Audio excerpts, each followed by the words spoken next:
So let's start by talking about regular practices. And what I mean by regular practices is the whole gamut of things that people engage to grow in a relationship with Christ and to become conformed to his image.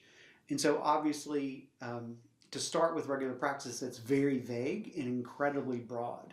And in my research, that was one of the things that I learned was that the practices that people engaged were all over the planet.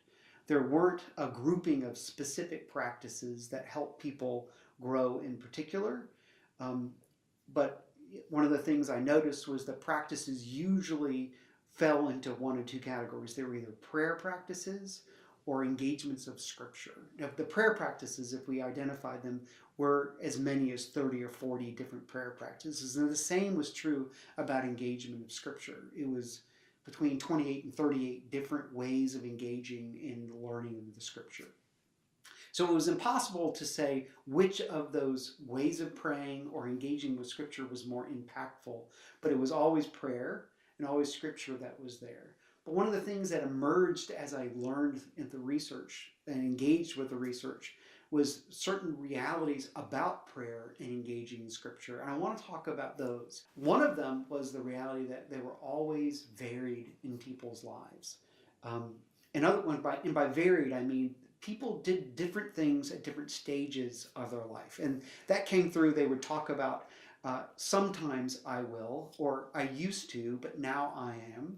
They would talk about their spiritual practices in that kind of language. Or for a while, I would engage in this kinds of prayer, and then I tried this kinds of praying. So they would vary their prayer practices regularly in their life. They didn't do the same thing for every day of the week. They didn't do the same thing month by month by month, and they weren't doing the same things in 1 year that they'd done 2 years ago. They varied their practices. They kept them fresh. They did different things at different stages. The other reality is not only did they vary the practices, but they adapted common practices. It was stunning to me at the beginning to realize that no one did spiritual practices in the particular forms that they're taught in either history or in spiritual theology. That everyone took a practice and adapted it to their very specific life. An easy example of that is to talk about Ignatian practice of examen. No one did the examen the way that it was taught by Ignatius, but they would talk about doing a mini examen or an unstructured examen or a dinner time examen. They would talk about doing things with their children at night in bed or at the dinner table or throughout the day. They would think about different things. So they would take the common or normal form as it was taught and adapt it to the way that their life really was. So they could adapt it to their car as they were commuting, or adapt it to their life as it was in one context, and then change it when they moved to another context.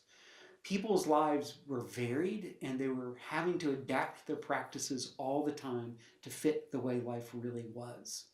How do they do good spiritual practices in a hectic, fast-paced life? Now, the third thing that we learned about the practices is not only did they vary them radically and adapt them from common tradition in spiritual theology, but that all of the practices, and this was stunning to me, that all of the practices were rooted in community, that all the practices were communal by nature. And what do I mean by that? It didn't mean that they always did their practices with other human beings. It took individual agency, that took individual decision on each person's part, but it meant that they were often feeling that they were stepping into a practice that other human beings were doing together. One person in my research talked about we all the time. He would talk about how he prays through the day. He would confidently say, we in the morning will do these kinds of prayers, and at noon we will, and in the evening we will. And I had to ask him, when you use the word we, what are you talking about? Who's with you in that process? And he goes, no, I'm by myself in my home, often in my office. And I had to ask, well, who's the we that you're with? And he's part of a community of Dominican friars who live their life out in communal rhythm. So when he engages a practice by himself in his office, he has the sense that he's stepping into a community of 30 other men who are doing these exact same practices, usually even at the same time. So that was sort of an extreme example, but some others would talk about we's in the context of their church or a faith tradition over time. So we at our church have decided that we're going to read these passages together, or we're going to pray in this way. Some of the members of mission agencies would talk about the we. They would have practices that they engage together, whether it's stillness every morning as they start the day, 30 minutes in silence with the Lord in their offices every day, or gathering together in retreats. There was a sense that they were engaging something in a very communal way. One person had this experience where he does an individualized inductive Bible study in a classic form every night. And he hadn't missed an inductive Bible study engagement in his life for the last 5 years. So I was like, when I was doing the research, I was like, this is blowing the model a little bit. He's got this individualized thing. It's just this little Bible study he does every night by himself. And at the end of our interview, he said, well, I think I forgot to tell you something about my Bible study. I was like, what was that? He goes, at the end of every Bible study, I write a summary of what God said to me and what I think he's inviting me to do with it. And then I send it out as a tweet. So I said, well, why'd you do that? Because at the beginning, I decided that if I was going to do this practice and I valued it, I would use myself against myself. So he said, if I told people that I was going to do a Bible study every night, and that they could expect me to tweet about it, that I would never miss it because I'd be too ashamed to let my friends down. I would use myself against myself. So that helped me stay accountable to the process at the very beginning. And he said after 2 years, I didn't need the accountability. It would become a habit in my life. But I loved the process of tweeting it because other people would join in, or they would speak to me about what God was saying to me in my process. They would affirm it, they would encourage it. Sometimes they would join in. And then after about 3 years, multiple people started joining him in the process of learning the same scriptures.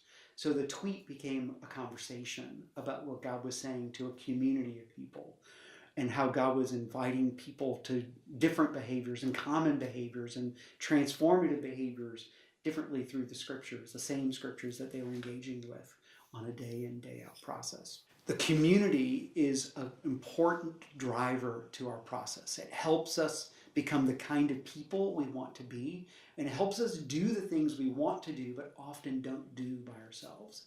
There's so many things that I want to do that I don't do alone, that I would more aptly do when I have a community of people helping me be the kind of person I want to be, and actually hold me accountable to it, but also join me.